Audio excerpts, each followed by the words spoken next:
السلام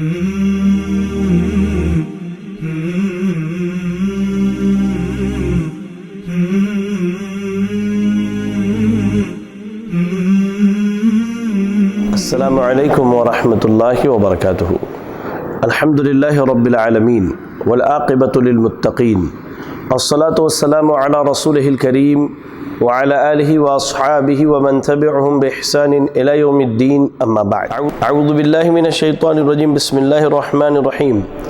آمن الرسول بما انزل الیہ من ربہ والمؤمنون کل آمن باللہ وملائکتہ وکتبہ ورسلہ لا نفرق بین احد من رسلہ وقالوا سمعنا واطعنا غفرانک ربنا والیک المصیر۔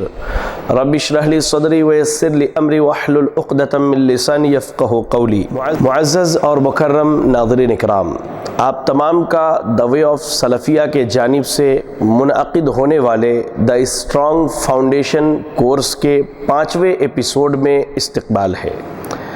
ناظرین، چوتھے ایپیسوڈ میں آپ کے سامنے اسلام اور ارکان اسلام کے متعلق تفصیلی گفتگو کی گئی۔ آج انشاءاللہ ہم آپ کے سامنے ارکان ایمان پر بات کریں گے۔ ارکان یہ جمع ہے رکن کی، اور رکن کسی بھی چیز کا ایسا اہم جز ہوتا ہے جس کے بغیر وہ چیز مکمل نہیں ہو سکتی۔ لہذا اگر ایمان کے جو ارکان ہیں ان ارکانوں میں سے کوئی ایک رکن بھی اگر چھوٹ جائے اور انسان لاکھ ایمان کے دعوے کرتا رہے تو یاد رکھے کہ وہ مومن نہیں ہو سکتا۔ اس کی مثال ایسے ہی ہے کہ ایک عمارت جو ہے اپنے تمام ستونوں پر قائم رہ سکتی ہے، اگر اس میں سے کوئی ستون نکال دیا جائے تو وہ عمارت گر جائے گی، ڈھہ جائے گی۔ ایسے ہی ایمان کی مثال ہے، اور ایمان کے ارکان مکمل 6 ہیں۔ کیا کیا ہیں؟ پہلی چیز اللہ پر ایمان، اس کے فرشتوں پر ایمان، آسمانی کتابوں پر ایمان، نبیوں پر ایمان، یوم آخرت پر ایمان، اور اچھی بری تقدیر پر ایمان۔ آئیے اس تعلق سے میں آپ کو دلیل پیش کروں۔ وہ دلیل جو ابھی میں نے آپ کے سامنے پڑھی ہے، سورۃ البقرہ کی آیت نمبر 285 285۔ اللہ نے کیا کہا؟ آمن الرسول بما انزل الیہ من ربہ والمؤمنون، کہ رسول اس چیز پر ایمان لائے جو ان کے رب کے جانب سے ان پر نازل کیا گیا ہے، اور اسی طرح مومن بھی ایمان لائے۔ یہ سب اللہ تعالیٰ، اس کے فرشتوں، اس کی کتابوں اور اس کے رسولوں پر ایمان لائے۔ اس کے رسولوں میں سے کسی میں ہم تفریق نہیں کرتے۔ انہوں نے کہہ دیا کہ ہم نے سنا اور اطاعت کی، ہم تیری بخشش طلب کرتے ہیں اے ہمارے پروردگار، اور ہمیں تیری ہی طرف لوٹنا ہے۔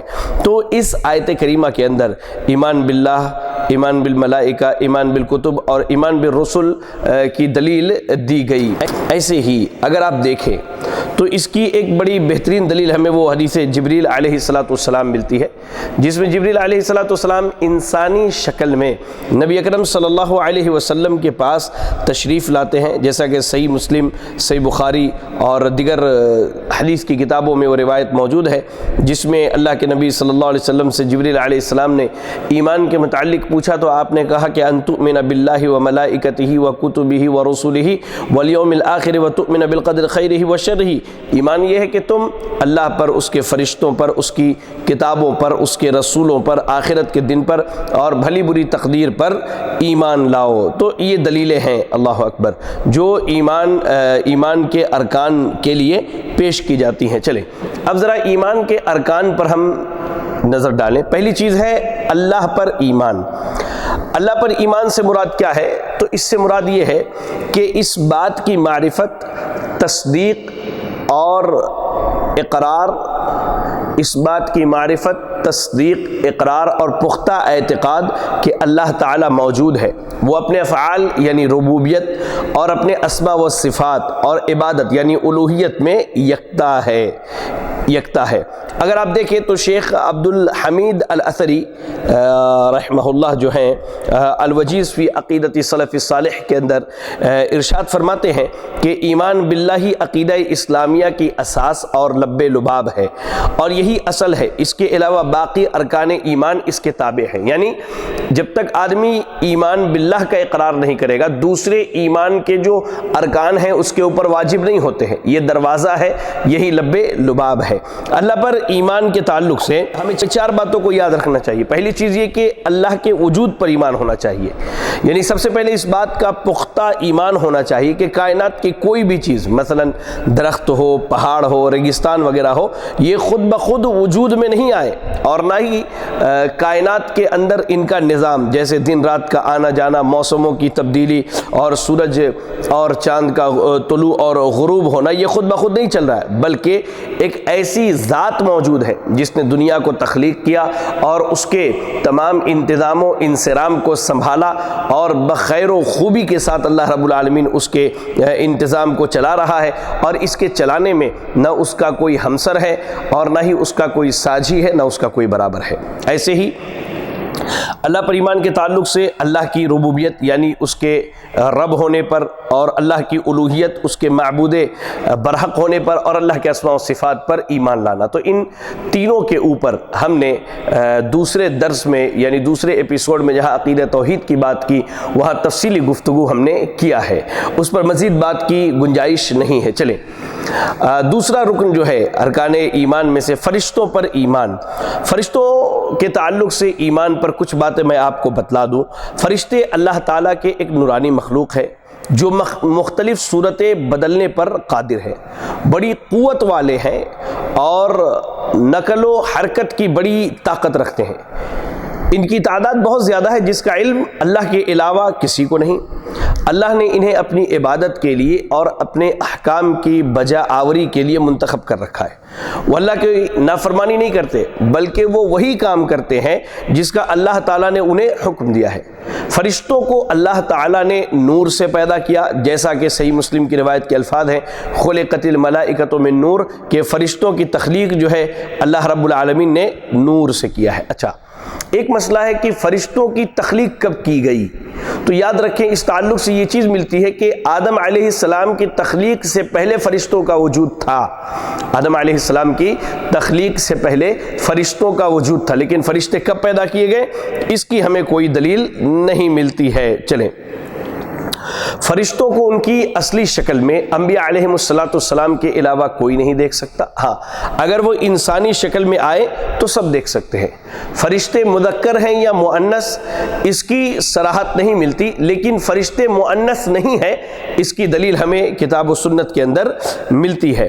فرشتوں کو نہ کھانے پینے کی حاجت ہے، نہ شادی بیاہ کی حاجت ہے، نہ بیوی بچوں کی ضرورت ہے، نہ وہ تھکتے ہیں، نہ بیمار ہوتے ہیں، نہ آرام کرتے ہیں، اور نہ ہی سوتے ہیں، اور وہ اپنے تخلیق کے روز سے زندہ ہے اور قیامت تک جو ہے وہ زندہ رہنے والے ہیں۔ کتاب و سنت کے اندر فرشتوں کے کچھ صفات بیان کیے گئے۔ پہلی صفت، فرشتے بہت سخت اور مضبوط ہیں، جیسا کہ اللہ نے سورۃ التحریم کی آیت نمبر 6 میں ارشاد فرمایا، علیہا ملائکۃ غلاظ شداد، یعنی جہنم پر سخت دل اور مضبوط فرشتے مقرر کیے گئے ہیں۔ چلیں اس کے بعد فرشتوں کی دوسری صفت یہ ہے کہ فرشتے بڑے بڑے جسموں والے ہیں۔ فرشتے کیا ہے؟ بڑے بڑے جسموں والے ہیں۔ صحیح بخاری صحیح مسلم کی روایت ہے، سیدہ عائشہ فرماتی ہیں کہ رسول اللہ صلی اللہ علیہ وسلم نے فرمایا کہ میں نے جبریل علیہ السلام کو ان کی اصلی شکل میں دیکھا، میں نے انہیں ان کی اصلی صورت میں 2 مرتبہ دیکھا۔ اللہ کے نبی نے کہا میں نے انہیں آسمان سے اترتے ہوئے دیکھا تو ان کا جسم آسمان سے زمین تک وسیع تھا۔ اللہ اکبر! یہ جبریل علیہ السلام کی جسامت ہے اور ان کی کہہ لیجئے کہ جسم کی حیت اور کیفیت ہے۔ اور صحیح حدیث کے الفاظ ہیں جیسا کہ مسند امام احمد کے اندر موجود ہے، اور امام ابن کثیر نے اس کی سند کو جید قرار دیا ہے کہ اللہ کے نبی صلی اللہ علیہ وسلم نے دیکھا تو جبریل علیہ السلام کے 2 بازو اور ہر بازو میں 600 پر موجود ہیں۔ چلیں دوسری بات تو یہ ہو گئی کہ فرشتے جو ہے جسموں کے اعتبار سے بہت بڑے۔ تیسری بات فرشتوں کے تعلق سے یہ ہے کہ فرشتے جو ہیں یہ جسامت میں ایک جیسے نہیں ہیں، ایسا نہیں کہ ہر فرشتے کا جسم اور اس کے جسم کی حالت کیفیت ایک جیسی ہے، بلکہ کچھ فرشتے 2 پر والے ہیں، کچھ فرشتے 3 والے ہیں، کچھ 4 اور کچھ کہہ لیجئے کہ 600 پر والے فرشتے ہیں۔ جیسا کہ اللہ نے سورہ فاطر کی آیت نمبر 1 میں کہا، پہلی آیت میں کہا الحمدللہ فاطر السماوات والارض جاعل الملائکۃ رسلا اولی اجنحۃ مثنی وثلاث ورباع یزید فی الخلق ما یشاء۔ اللہ نے یہاں فرشتوں کی بات کی کہ فرشتے جو ہے یہ 2 پر والے ہیں، 3 پر والے ہیں، 4 پر والے ہیں، اور جبریل علیہ السلام کے بارے میں نے بتلایا ان کے 600 پر ہیں۔ چلے تیسری چیز، فرشتے خوبصورت ہیں۔ فرشتے کیا ہیں؟ خوبصورت ہیں، لیکن اللہ رب العالمین بسا اوقات انہیں بالکل ڈراؤنی شکل عطا کرتا ہے، خاص کر کے وہ فرشتے جو کافروں کے روح کو قبض کرنے کے لیے آتے ہیں، جو کافروں کے روح قبض کرنے کے لیے آتے ہیں۔ اللہ اکبر۔ جبریل علیہ السلام کے بارے میں اللہ رب العالمین کا ارشاد ہے سورۃ النجم کی آیت نمبر 6 میں ذو مرۃ فاستوى، تو سیدنا عبداللہ ابن عباس رضی اللہ تعالی عنہما ذو مرۃ کی تفسیر کرتے ہوئے کہتے ہیں کہ خوبصورت دکھائی دینے والا، خوبصورت دکھائی دینے والا، اور امام قتادہ بھی یہی کہتے ہیں کہ طویل اور حسین جسامت والا۔ اللہ اکبر۔ ایسے ہی فرشتوں کی ایک صفت یہ بیان کی گئی کہ فرشتے معزز اور پاک باز ہیں، بِأَيْدِي سَفَرَةٍ كِرَامٍ بَرَرَةٍ، سورہ عبس کی آیت نمبر 15 اور 16، آیت نمبر 15 اور 16 میں اللہ نے کہا ایسے لکھنے والوں کے ہاتھوں میں جو ہے جو معزز اور پاک باز فرشتے ہیں۔ ایسے ہی فرشتے جو ہیں علم والے ہیں۔ فرشتے کیا ہے؟ علم والے ہیں، جنہیں علم اللہ رب العالمین نے سکھلایا ہے۔ چلیں یہ تو فرشتوں کی کہہ لیجئے کہ صفات میں نے بیان کی۔ فرشتوں کی خصوصیات مختصراً میں آپ کو بتاتا چلوں۔ فرشتوں کی رہائش گاہ آسمانوں میں ہے، اور وہ اللہ کی مخلوقات میں اللہ کے حکم کو نافذ کرنے کے لیے نازل ہوتے ہیں۔ فرشتے مؤنث نہیں ہے، اور نہ ہی کتاب و سنت میں کہیں یہ ملتا ہے کہ وہ مذکر ہے۔ ایسے ہی فرشتے اللہ رب العالمین کے حکم کی نافرمانی نہیں کرتے، اور فرشتوں سے کسی گناہ کا صدور نہیں ہوتا، بلکہ ان کی طبیعت اور فطرت میں اللہ نے یہ رکھی ہے کہ وہ اللہ کے فرما بردار ہیں اور اس کے احکامات کو ماننے والے ہیں۔ اس کے بعد فرشتے اللہ کی عبادت سے نہ تھکتے ہیں اور نہ ہی اکتاتے ہیں۔ چلے فرشتوں پر ایمان لانے کا مفہوم کیا ہے؟ ابھی ایک اہم مدعا ہے کہ ہم اگر فرشتوں پر ایمان لائیں تو اس کا مفہوم کیا ہے؟ تو یاد رکھیں، فرشتوں پر ایمان سے مراد ان کے وجود پر پختہ اعتقاد ہونا چاہیے، یعنی بندے کے دل میں پختہ اعتقاد اور یقین ہو کہ فرشتوں کا وجود ہے۔ آپ دیکھیں سر سید احمد خان کو دیکھیں، غلام احمد پرویز کو دیکھیں، اور بہت سارے اور بھی لوگ گزرے ہیں جنہوں نے فرشتوں کے وجود کا انکار کیا ہے، جبکہ فرشتوں پر ایمان کا مفہوم ہی یہی ہے کہ سب سے پہلی چیز یہ ہونی چاہیے کہ فرشتے موجود ہیں، اس پر جو ہے بندے کا پختہ اعتقاد اور یقین ہے۔ دوسری چیز یہ کہ اللہ تعالیٰ نے انہیں نور سے پیدا کیا ہے۔ تیسری چیز یہ کہ اللہ رب العالمین نے ان کی مختلف ڈیوٹیاں لگا رکھی ہے اور وہ انہیں ادا کرتے ہیں، اور اللہ نے انہیں جو حکم دیا ہے اس حکم کی کامل اطاعت، اور اس کو اللہ رب العالمین نے جو حکم دیا ہے اس حکم کی کامل اطاعت بھی کرتے ہیں، اور اللہ نے جو احکامات انہیں نافذ کرنے کا حکم دیا ہے وہ اللہ نے اس کی انہیں پوری قوت عطا کی ہے، پوری قوت اللہ نے عطا کی۔ اور کتاب و سنت میں فرشتوں کے بعض ناموں کا تذکرہ بھی ملتا ہے۔ اللہ اکبر۔ چلیں یہ فرشتوں پر وجود کا ایمان ہے، وجود پر اللہ اکبر، ایمان کا مفہوم ہے، فرشتوں پر ایمان کا مفہوم ہے۔ اور ایک چیز اس میں یہ بھی یاد رکھیں کہ اللہ رب العالمین نے فرشتوں کے جن صفات و اعمال کا ذکر کیا ہے اس پر پختہ اعتقاد رکھا جائے کہ وہ صفت جو ہے فرشتوں کے اندر پائی جاتی ہے۔ اچھا، فرشتوں کی کچھ ذمہ داریاں ہیں، جیسے مثال کے طور پہ جبریل علیہ السلام کو اللہ نے اپنا وحی پہنچانے کی ذمہ داری سونپی ہے۔ ایسے ہی میکائیل علیہ السلام کو اللہ رب العالمین نے بارش برسانے اور نباتات اگانے کی ذمہ داری اللہ رب العالمین نے سونپ رکھی ہے۔ اسرافیل علیہ السلام کو اللہ رب العالمین نے سور پھونکنے کی ذمہ داری سونپ رکھی ہے۔ ایسے ہی روح قبض کرنے والے ذمہ دار فرشتے کو جو ہے کہہ لیجئے کہ ملک الموت کہا جاتا ہے۔ ایسے ہی ملک الجبال یعنی پہاڑوں کا بھی فرشتہ ہے جسے اللہ رب العالمین نے پہاڑوں کی نگرانی سونپ رکھی ہے۔ ایسے ہی ایک فرشتہ ایسا ہے جسے اللہ تعالیٰ نے خواتین کی رحموں یعنی پیٹ کی وہ مخصوص جگہ جہاں بچے کی تخلیق ہوتی ہے وہاں اللہ نے مقرر کر رکھا ہے، اور وہ اللہ کے حکم سے کیا ہے وہاں پر روح پھونکتا ہے، اور اس کے بعد جو ہے یہ اس کام کے لیے اللہ رب العالمین نے اسے مقرر کر رکھا ہے۔ اچھا، بعض فرشتوں کی ذمہ داری اللہ رب العالمین نے عرش کو اٹھانے کی دی ہے، اور کچھ فرشتوں کو اللہ رب العالمین نے جنت اور جہنم کے داروغے مقرر کیے ہیں، اور کچھ فرشتے اللہ نے ایسے مقرر کیے جو بیت معمور کی زیارت کرتے، یعنی روزانہ 70,000 فرشتے ایک وقت میں داخل ہوتے ہیں اور قیامت تک ان کی باری نہیں آتی۔ اچھا، کچھ فرشتوں کی ذمہ داری یہ ہے کہ انہیں اللہ نے زمین میں گھومنے پھرنے کی اجازت دی ہے، اور وہ ایسی مجالس کو تلاش کرتے ہیں جہاں اللہ کا ذکر ہوتا ہے، اور اس کے بعد انہیں اپنی رحمت کے پروں سے ڈھانپ لیتے ہیں۔ اچھا، 2 فرشتے اللہ رب العالمین نے مخلوقات کے اعمال لکھنے پر مقرر کیے جنہیں کرامن کاتبین کہا جاتا ہے۔ ایسے ہی اللہ رب العالمین نے 2 فرشتوں کو قبروں میں سوال کرنے کے لیے مقرر کر کے رکھا ہے۔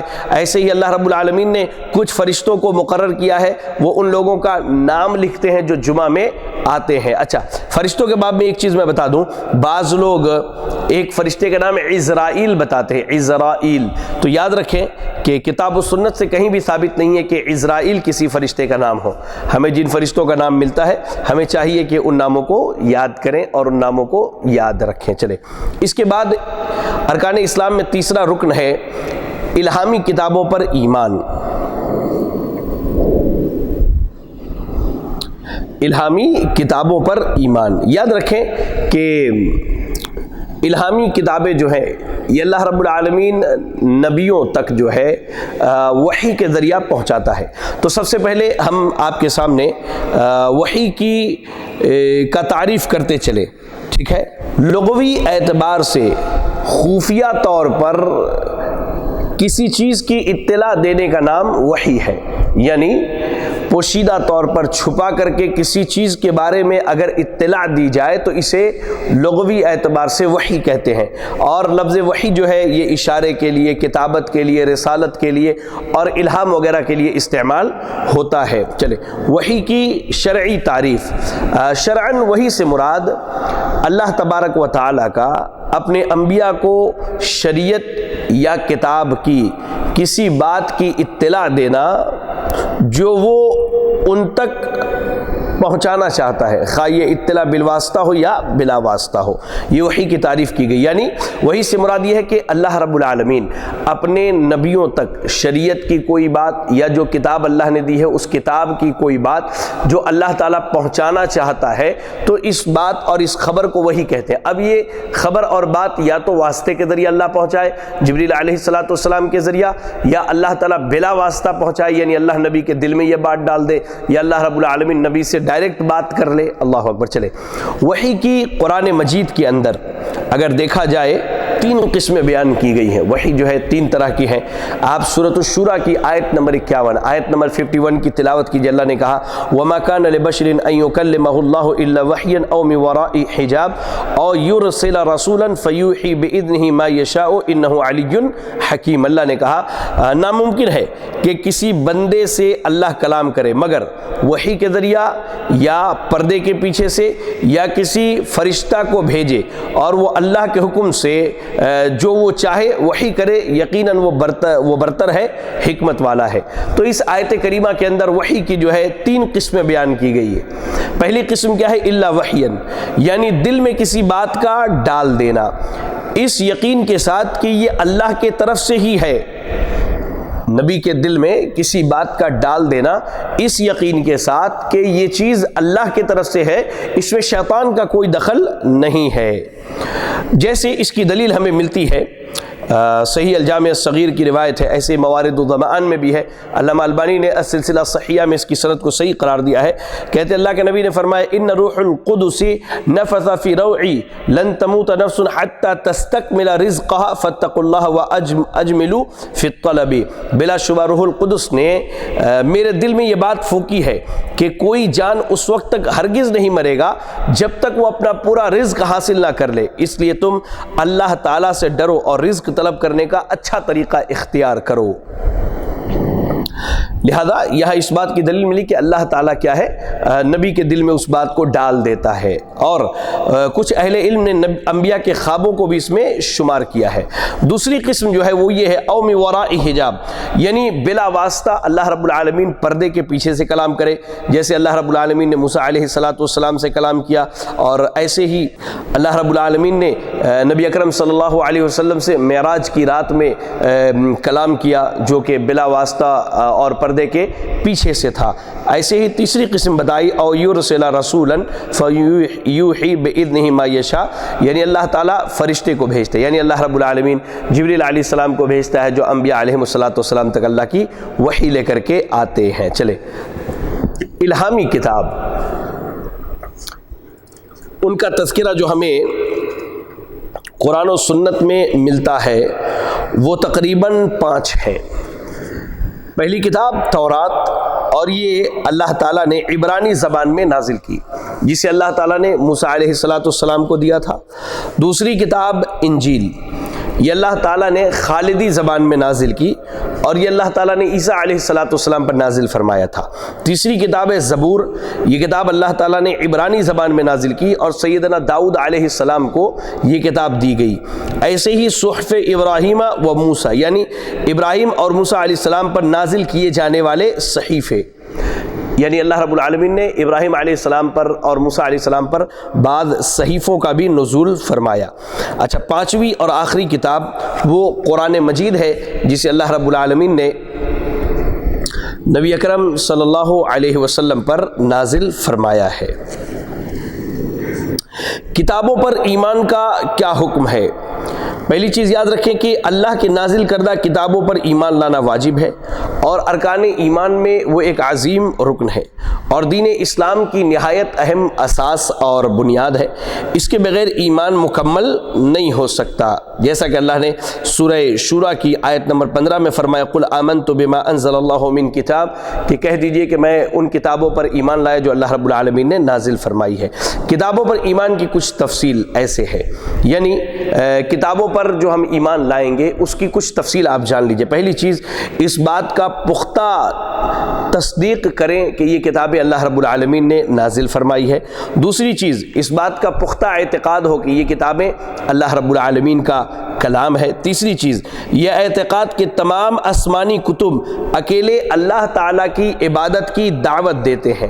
چوتھی چیز یہ کہ اس بات پر پختہ یقین کہ اللہ تعالیٰ کی تمام کتابیں، تمام کتب ایک دوسرے کی تصدیق کرنے والی ہیں، اور ان کے درمیان کوئی اختلاف، تعارض اور تناقض نہیں پایا جاتا ہے۔ 5ویں چیز، جن کتب کا اللہ تعالیٰ نے بطور خاص ذکر کیا ہے ان پر پختہ ایمان اور تصدیق رکھی جائے کہ یہ اللہ کی جانب سے نازل کی گئی، جیسے تورات، انجیل، زبور، صحف ابراہیم اور صحف موسیٰ، اور ایسے ہی قرآن کریم۔ اچھا، چھٹی چیز یہ ہے کہ پختہ اعتقاد کہ قرآن کریم کے ذریعہ سابقہ تمام کتابیں اور تمام صحیفوں کو اللہ رب العالمین نے منسوخ کر دیا ہے۔ تمام صحیفوں اور کتابوں کو اللہ نے کیا کیا ہے؟ منسوخ کر دیا ہے۔ ایسے ہی ان کتابوں کے بارے میں ایک چیز یہ بھی اعتقاد رکھنا ضروری ہے کہ تورات اور انجیل، یہ دونوں کتابیں جو ہیں تحریف کی جا چکی ہیں، ان کے اندر جو ہے لوگوں نے اپنے اپنے اعتبار سے تبدیلیاں کر لی ہیں، لوگوں نے ان کتابوں میں اپنے اپنے اعتبار سے تبدیلیاں کر لی، لیکن اللہ کا فضل اور اس کے احسان سے قرآن مجید جو ہے یہ ہر طرح کی عبث، لغو اور ایسے ہی اللہ رحم فرمائے تبدیلی سے جو ہے محفوظ ہے، اسے اللہ رب العالمین نے بچا کر کے رکھا ہے۔ چلے ارکان ایمان میں کہہ لیجئے کہ اب جو ہم آپ کے سامنے بیان کرنے والے ہیں وہ ہے کہ پیغمبروں پر ایمان، یعنی پانچویں چیز جو ہے وہ یہ ہے پیغمبروں پر ایمان۔ پیغمبروں پر ایمان دین کے واجبات میں سے ایک اہم واجب اور ارکان ایمان میں سے ایک عظیم رکن ہے، جس کے دلائل ہمیں بے شمار ملتے ہیں۔ چلیں، نبی کریم صلی اللہ علیہ وسلم کے دعاؤں میں ایک دعا ہمیں ملتی ہے، جیسا کہ امام بخاری نے ذکر کیا ہے۔ آپ کہتے ہیں کہ والجنت حق والنار حق والنبیون حق، کہ جنت حق ہے، جہنم حق ہے، اور اللہ کے بھیجے ہوئے تمام نبی جو ہے یہ حق ہے۔ ایک چیز ہے نبی اور رسول۔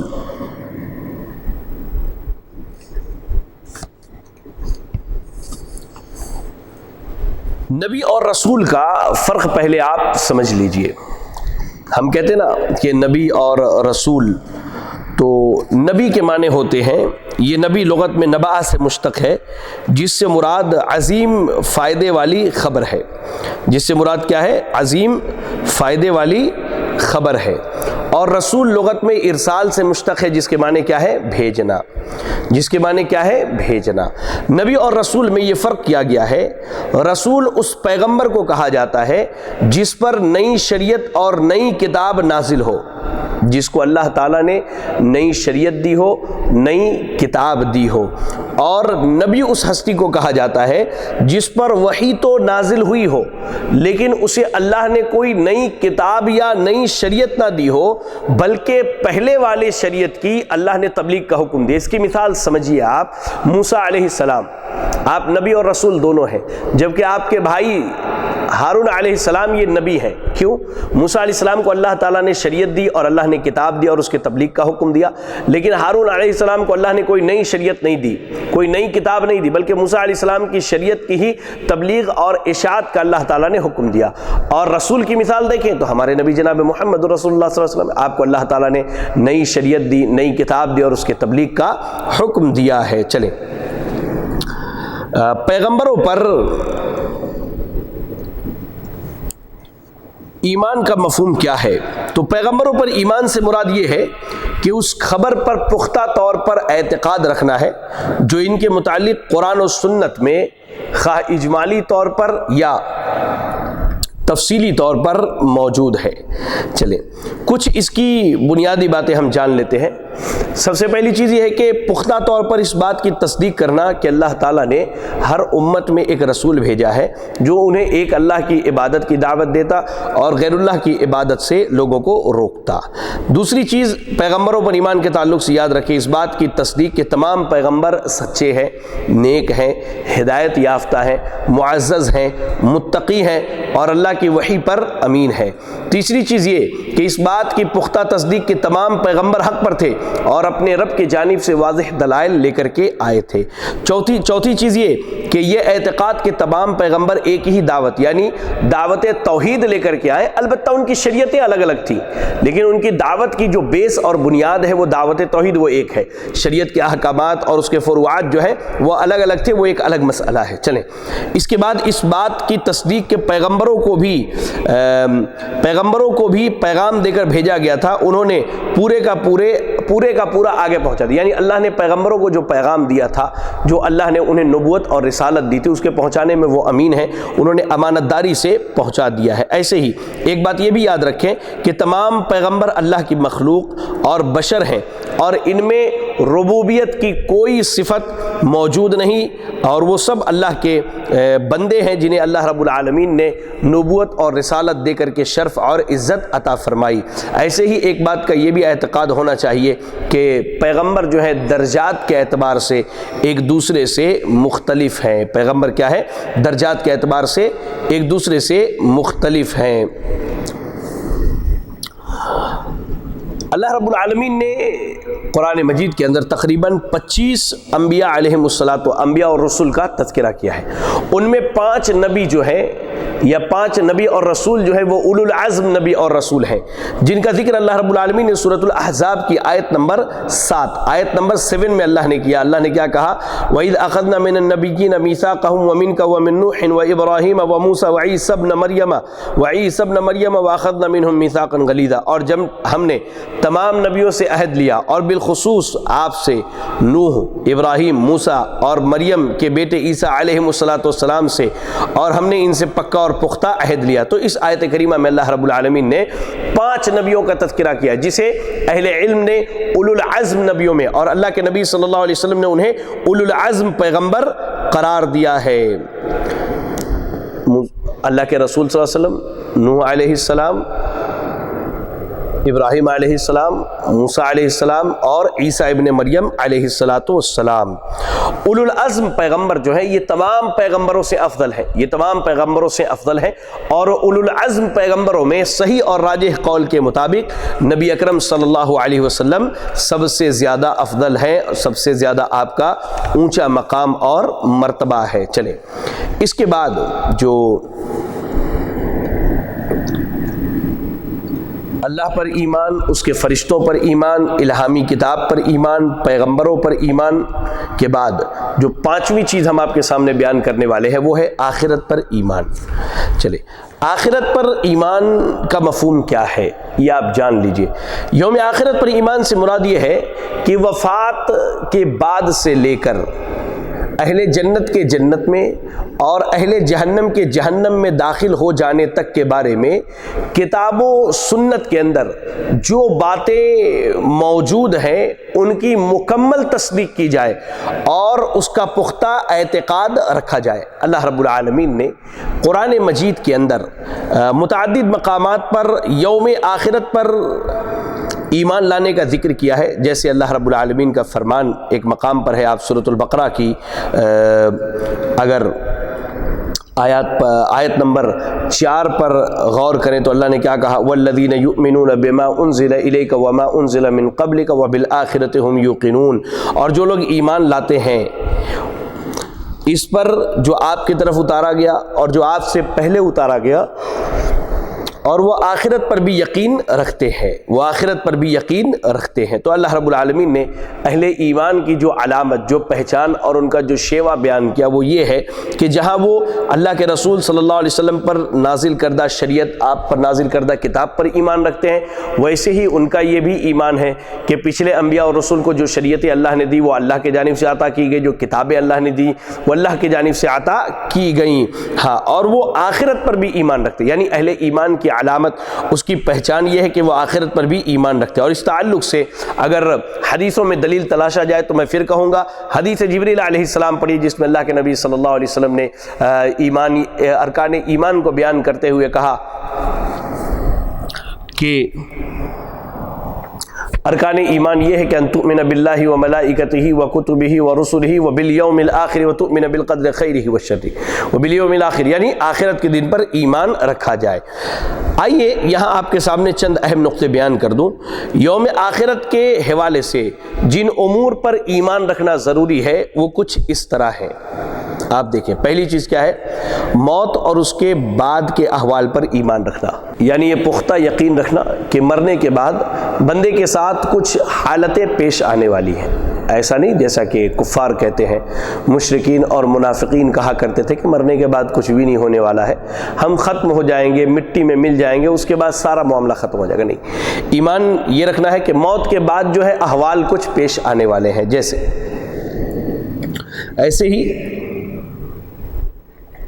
آخرت پر ایمان کے تعلق سے جن امور پر ایمان رکھنا، اس میں دوسری چیز کیا ہے؟ احوال قبر پر ایمان۔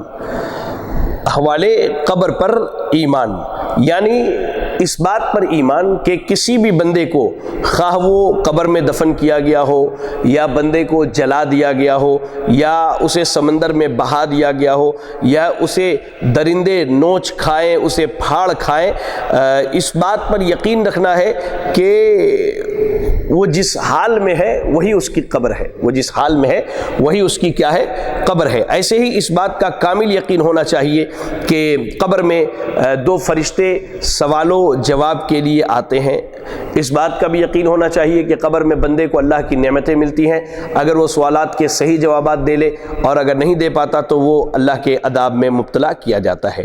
ایسے ہی یوم آخرت کے حوالے سے جن امور پر ایمان لانا ہے ان میں ایک چیز کیا ہے؟ علامات قیامت پر ایمان۔ علامات قیامت پر ایمان یعنی قیامت کی جو علامتیں، جو نشانیاں بیان کی گئی ہیں، چاہے خواہ وہ چھوٹی ہو یا بڑی ہو، ان سب پر جو ہے ایمان لایا جائے۔ ایسے ہی یوم البعث پر ایمان، یعنی تمام لوگ ایک ایسا دن اللہ نے مقرر کیا ہے جس دن سور پھونکا جائے گا اور جو ہے لوگ اٹھ کر کے اپنی اپنی قبروں سے نکل کر کے اللہ کے سامنے پہنچیں گے۔ ایسے ہی پانچویں چیز حوض کوثر پر ایمان ہونا چاہیے، یعنی اللہ تعالیٰ ہر نبی کو ایک حوض عطا کرے گا، اور نبی اکرم صلی اللہ علیہ وسلم کو جو حوض عطا کرے گا اللہ تعالیٰ، اس کا نام کوثر ہے، جس کا پانی جو ہے دودھ سے زیادہ سفید اور شہد سے زیادہ میٹھا ہے، اور اس کے پیالوں کی تعداد آسمان کے تاروں سے بھی زیادہ ہے، اور انسان ایک مرتبہ اس کا پانی پی لے تو دوبارہ پیاسا نہیں ہوگا۔ ایسے ہی یوم آخرت پر ایمان کے حوالے سے جن چیزوں پر ایمان لانا ہے اس میں ایک چیز ہے میزان پر ایمان، یعنی اللہ رب العالمین قیامت کے دن میزان نصب کرے گا اور اس میں بندے وزن کیے جائیں گے، بندے کے اعمال وزن کیے جائیں گے۔ اللہ اکبر۔ چلیں اس کے بعد ساتویں چیز جو ہے وہ شفاعت پر ایمان، یعنی اللہ رب العالمین یوم آخرت میں نبی صلی اللہ علیہ وسلم، ایسے ہی دیگر انبیاء کو، فرشتوں کو، نیک لوگوں کو اور بعض اعمال کو اللہ تعالیٰ شفاعت کی اجازت دے گا۔ اس کی اجازت کے بغیر یوم آخرت میں کوئی بھی شفاعت اور سفارش کرنے والا نہیں ہے۔ آٹھویں چیز پل صراط پر ایمان۔ پل صراط پر ایمان سے مراد کیا ہے؟ وہ یہ کہ جنت اور کہہ لیجئے کہ جہنم کے اوپر جو ہے ایک پل نصب کیا جائے گا جس پر سے ایمان والے گزریں گے۔ کوئی تو پلک جھپکنے کی طرح گزرے گا، کوئی بجلی کے چمکنے کے مانند یعنی بالکل تیزی سے، کوئی تیز رفتار سے، کوئی دوڑتے ہوئے، کوئی چل کر کے، کوئی گھسٹتے ہوئے جائے گا۔ یہ پل صراط جو ہے یہ سر کے بال سے بھی زیادہ باریک اور تلوار سے بھی تیز ہے، یہ جہنم کے اوپر نصب کیا جائے گا۔ ایمان والوں کو اللہ رب العالمین ایک نور اور ایک روشنی عطا کرے گا جو ان کے اعمال کے اعتبار سے ہوگا، اور یہ بندے جو ہیں اسی کے اعتبار سے اس پل کو پار کریں گے۔ اور نویں چیز جو ہے یوم آخرت پر ایمان کے حوالے سے جن چیزوں پر ایمان لانا ہے وہ یہ ہے کہ جنت و جہنم کے اوپر ایمان لانا، یعنی جنت و جہنم جو ہے موجود، یہ دونوں اللہ کی مخلوق ہیں، یہ دونوں موجود ہیں، اور یہ دونوں اللہ رب العالمین کے فیصلے اور عدل پر قائم ہیں۔ اللہ تعالیٰ نیک بندوں کو اپنے فضل سے جنت کے اندر جگہ دے گا، یہ اللہ رب العالمین کا عدل ہے، اور گنہگار بندوں کو اللہ رب العالمین ان کے اعمال کی وجہ سے جہنم میں جگہ دے گا، یہ اللہ رب العالمین کا عدل ہے۔ چلیں یہ تو آخرت پر ایمان کے تعلق سے کچھ باتیں ہو گئیں۔ اب جو ہے جو آخری نقطہ ہے وہ یہ ہے کہ اچھی اور بری تقدیر پر ایمان۔ اچھی اور بری تقدیر پر ایمان، تو یاد رکھیں سلف صالحین اچھی اور بری تقدیر پر ایمان کا مفہوم پہلے آپ جان لیں کہ ہمارے جو اسلاف ہیں سلف صالحین اس بات کا پختہ اعتقاد رکھتے ہیں کہ ہر خیر و شر اللہ تعالیٰ کے فیصلے اور تقدیر کے مطابق ہی وجود میں آتا ہے۔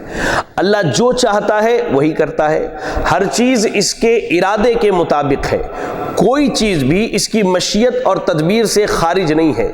اسے ہر چیز کے ہونے سے پہلے اس کا علم تھا، اور وہ اپنے بندوں کے آئندہ حالات سے بھی واقف تھا، اور یہ بھی جانتا تھا کہ ان کا رزق کتنا ہوگا، ان کی عمر کتنی ہوگی، ان کے اعمال کیسے ہوں گے۔ چنانچہ اللہ نے اپنے علم کے مطابق کائنات کی تخلیق کی، پھر ہر چیز کی تقدیر لکھوا دی۔ اب جو کچھ بھی ہو رہا ہے اس کے علم، تقدیر اور ارادے کے مطابق ہو رہا ہے۔ خلاصہ کلام یہ ہے کہ تقدیر اس چیز کا نام ہے جو اللہ تعالیٰ کو پہلے سے علم تھا، اور اس نے اپنے علم کے مطابق قیامت تک ہونے والے ہر کام کو قلم کے ذریعہ لکھوا دیا۔ یعنی جو چیزیں ہونے والی تھیں ان تمام چیزوں کا علم اللہ کو تھا اور اللہ کو ہے، اور اللہ رب العالمین نے اسی علم کی بنیاد پر قلم کو یہ حکم دیا کہ قیامت تک رونما ہونے والے تمام حالات معاملات کو لکھ دیا جائے۔ اللہ اکبر۔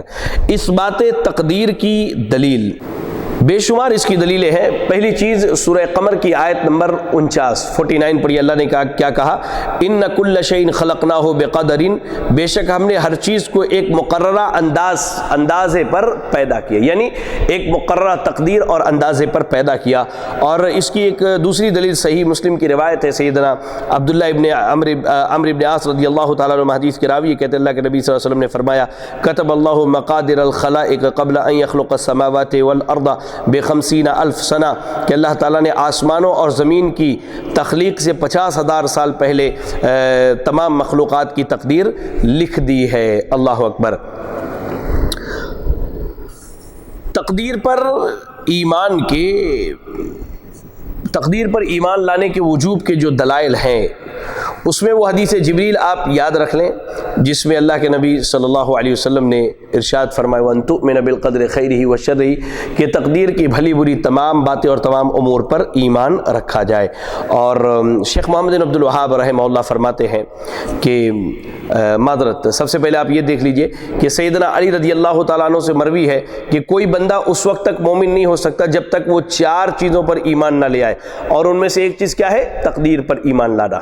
اور ایسے ہی شیخ محمد بن عبد الوہاب رحمہ اللہ کہہ رہے ہیں کہ تقدیر پر ایمان لانا کیا ہے؟ فرض ہے۔ اچھا، یہاں ایک اہم نقطہ ہے تقدیر کے باب میں جو سمجھنے کی ضرورت ہے۔ ناظرین، آپ ذرا دھیان سے میرے ساتھ رہیں اس مسئلے پر۔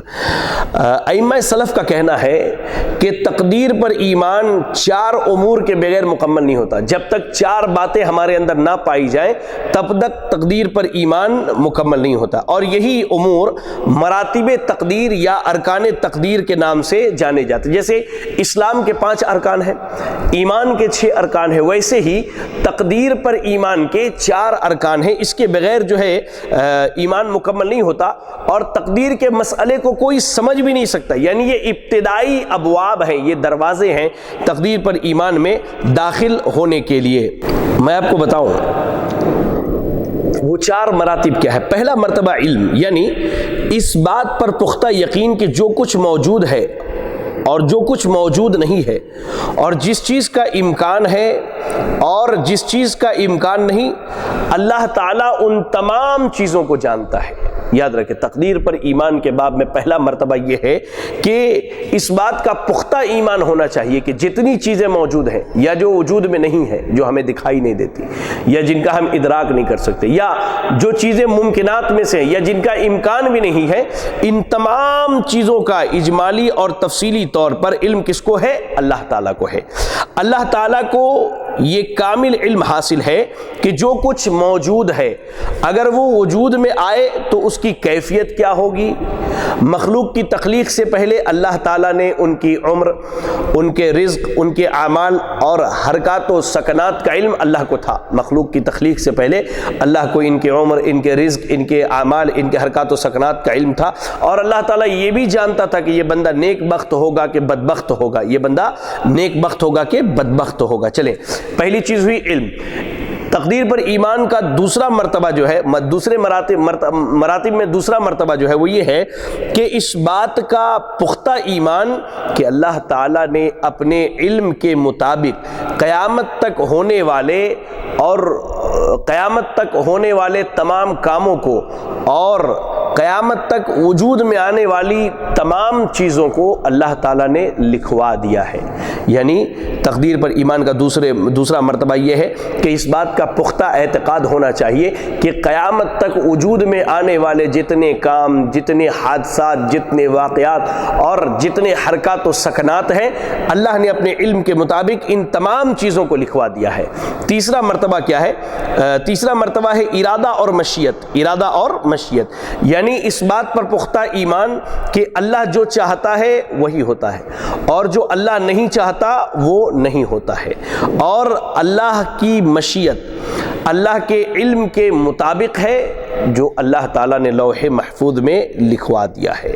یعنی جو کچھ بھی ہو رہا ہے وہ اللہ کی مشیت اور اللہ کا ارادہ ہے، اور یہ ارادہ اور مشیت اللہ کے علم کے بنیاد پر ہے، اللہ رب العالمین کے علم کے مطابق ہے کہہ لیجئے۔ چلے، اور چوتھی چیز جو ہے وہ ہے تخلیق، یعنی اس بات پر پختہ ایمان کہ ہر چیز کا خالق صرف اللہ ہے، اس کے علاوہ ہر چیز مخلوق ہے، وہ ہر عامل اور اس کے عمل، یعنی بندے اور بندے کے عمل، ان تمام چیزوں کا خالق کون ہے؟ اللہ رب العالمین ہے۔ حرکت کرنے والے اور حرکت کرنے والے کی حرکت، ساکن رہنے والے اور ساکن رہنے والے کی سکونت، ان تمام چیزوں کا خالق کیا ہے؟ اللہ رب العالمین ہے۔ معلوم یہ ہوا کہ اللہ تعالیٰ بندوں کا بھی خالق ہے اور بندوں کے افعال کا بھی خالق، یعنی ہر خیر، شر، کفر و ایمان، اطاعت و مشیت، اللہ اکبر، ان تمام چیزوں کو اللہ تعالیٰ نے اپنی مشیت کے ساتھ خود پیدا فرمایا ہے۔ مگر یاد رکھیں، اللہ تعالیٰ اطاعت کو پسند کرتا ہے اور معصیت کو ناپسند کرتا ہے، اور اللہ جسے چاہتا ہے اپنے فضل سے ہدایت دیتا ہے، اور اپنے عدل سے جسے چاہتا ہے اللہ رب العالمین گمراہ کر دیتا ہے۔ چلیں یاد رکھیں کہ تقدیر کے باب میں یہ 4 مراتب ہیں۔ پہلی چیز علم، دوسری چیز کتابت، تیسری چیز ارادہ و مشیت، اور چوتھی چیز جو ہے وہ ہے تخلیق۔ یہاں ایک سوال ہے، اس کے بعد آج کے درس کو ہم ختم کریں گے کہ اگر سب کچھ پہلے سے لکھا ہوا ہے تو عمل کرنے کی کیا ضرورت ہے؟ تو یاد رکھیں سب کچھ پہلے سے لکھا جا چکا ہے کہ کون جنتی ہے کون جہنمی ہے، تو اس سے یہ اشکال پیدا ہوتا ہے کہ پھر عمل کی کیا ضرورت ہے، اور یہ اشکال جو ہے عہد رسالت میں بھی پیدا ہوا، تو اس کا جواب یہ دیا تھا کہ عمل کرتے رہو، جس کا جو ٹھکانہ ہے وہ اسی کی توفیق دیا جائے گا۔ واقعی ہمیں نہیں معلوم کہ ہم جنت میں جانے والے یا جہنم میں جانے والے، ہم کیوں عمل چھوڑ دیں؟ ہمارا جو ٹھکانہ ہے ہم اس کے لیے، ہمارے لیے راستے ہموار کر دیے جائیں گے، ہم اس کے لیے ہی پیدا کیے گئے ہیں اور ہمارے راستے اس کے لیے ہموار کر دیے جائیں گے۔ یہ سوچ کر کے بیٹھ جانا کہ بھائی ساری چیزیں لکھی جا چکی ہیں تو اب اس کے بعد جو ہے عمل کرنے کی کیا ضرورت ہے، تو یہ ہماری حماقت ہے، جہالت ہے، بے وقوفی ہے۔ بلکہ انسان کو چاہیے کہ وہ عمل کرے، کیونکہ اسے خود نہیں معلوم کہ وہ جنتی ہے یا جہنمی ہے، تو وہ جس چیز کے لیے پیدا کیا گیا، چاہے وہ جنت ہو یا جہنم، تو اس کے لیے اس کے راستے آسان کر دیے جاتے ہیں۔ الحمدللہ اللہ کے فضل و کرم سے یہ ارکان ایمان کی تفصیل آپ کے سامنے بیان کی گئی۔ اللہ سے دعا کیجئے کہ اللہ رب العالمین ہمارے اور آپ کے ایمان کے اندر پختگی عطا فرمائے۔ اللہ رب العالمین ہمیں اور آپ کو دین اسلام کو سمجھنے، سیکھنے اور اس کے مطابق عمل کرنے کی توفیق عطا فرمائے۔